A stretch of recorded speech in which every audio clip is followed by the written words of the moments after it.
Good morning students, my name is Tarun from विश्वास school.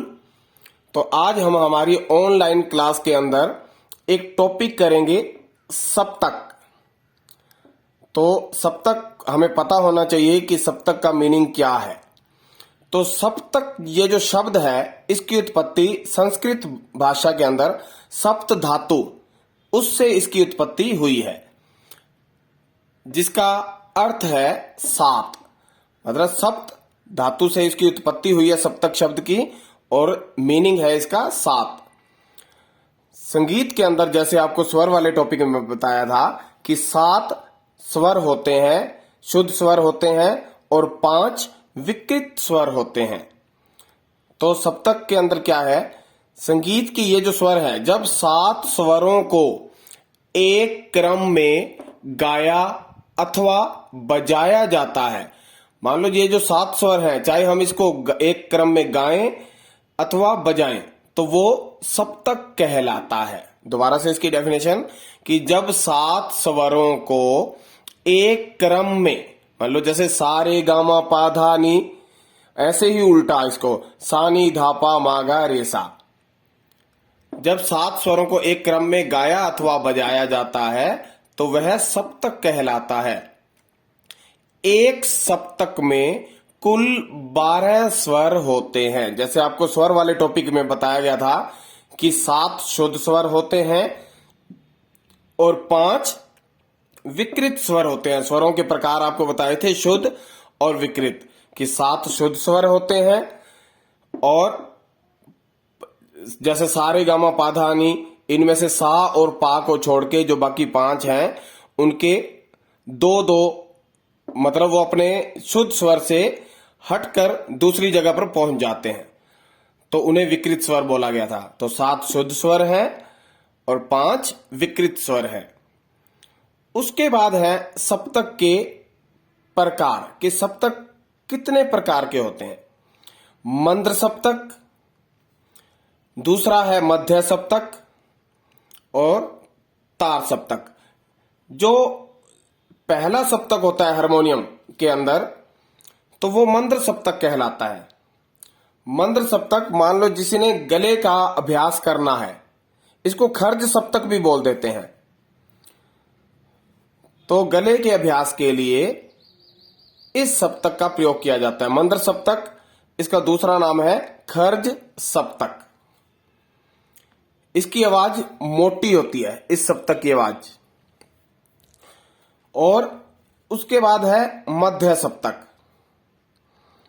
मध्य सप्तक में क्या होता है, इसकी आवाज मंद्र सप्तक से ऊंची, मतलब मंद्र सप्तक और तार सप्तक ये दोनों के बीच में आता है, तो इसको मध्य सप्तक बोला जाता है। उसके बाद है तार सप्तक। इसकी आवाज तार की तरह पतली होती है, इसलिए इसको तार सप्तक बोला जाता है। और इसको बोलने के लिए मध्य सप्तक से आवाज डबल ऊंची रखनी पड़ेगी, मतलब दुगनी ऊंचा बोलेंगे तो तार सप्तक की आवाज आएगी। और मध्य सप्तक के अंदर क्या होता है, ये मंद्र सप्तक के अंदर, कि हमें मध्य सप्तक से दुगनी नीची आवाज बोलनी पड़ेगी मंद्र सप्तक के अंदर। और तीनों सप्तकों में निशानी क्या है कि जब हम मंद्र सप्तक के स्वर लिखते हैं, तो जैसे सा रे गा मा पा धा नी, तो ये जो सप्तक है मंद्र सप्तक, ये मध्य सप्तक से नीचे है। तो नीचे है, तो इन सभी स्वरों के नीचे एक हम बिंदु लगा देंगे। जैसे देखो सा के नीचे बिंदु लगा है, रे गा मा पा धा नी, सभी स्वरों के नीचे बिंदु लगा देंगे। और जो ये जो तार सप्तक है, ये मध्य सप्तक से ऊपर का सप्तक है, तो इनमें सभी स्वरों के ऊपर बिंदु लगा देते हैं। जैसे देखो सा रे गा मा पा धा नी, और ये जो मध्य सप्तक है इसमें ना ऊपर बिंदु लगती है और ना ही नीचे बिंदु लगती है। तो ये शुरू से एक बार आपको बता रहा हूं, सप्तक शब्द की उत्पत्ति सप्त धातु से हुई है, जिसका अर्थ है 7। संस्कृत भाषा का ये शब्द है। जब 7 स्वरों को सात मीनिंग बना ना इसका शब्द धातु का। जब 7 स्वरों को एक क्रम में गाया अथवा बजाया जाता है वह सप्तक कहलाता है।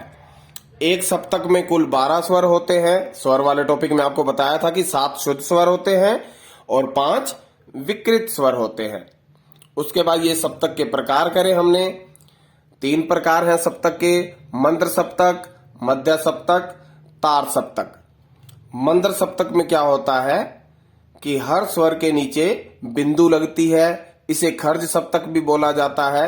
उसके बाद है मध्य सप्तक, इसके ना ऊपर बिंदु लगती है ना नीचे बिंदु लगती है। अगर इसके अंदर एक खास बात यह भी है कि अगर किसी भी बच्चे ने गाना सीखना है अथवा बजाना सीखना है तो सबसे पहले जिसके पास भी आप संगीत सीखने के लिए जाओगे तो वो मध्य सप्तक पर ही आपको अभ्यास करवाता है।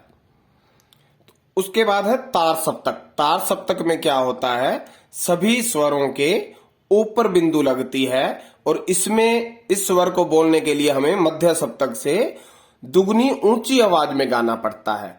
और मंत्र सप्तक में आपको बताया था कि ये मध्य सप्तक से नीचे है तो दुगनी नीची आवाज में हमें इन स्वरों को गाना पड़ता है। तो ये था हमारा सप्तक वाला टॉपिक। तो आज के लिए इतना ही। Thank you.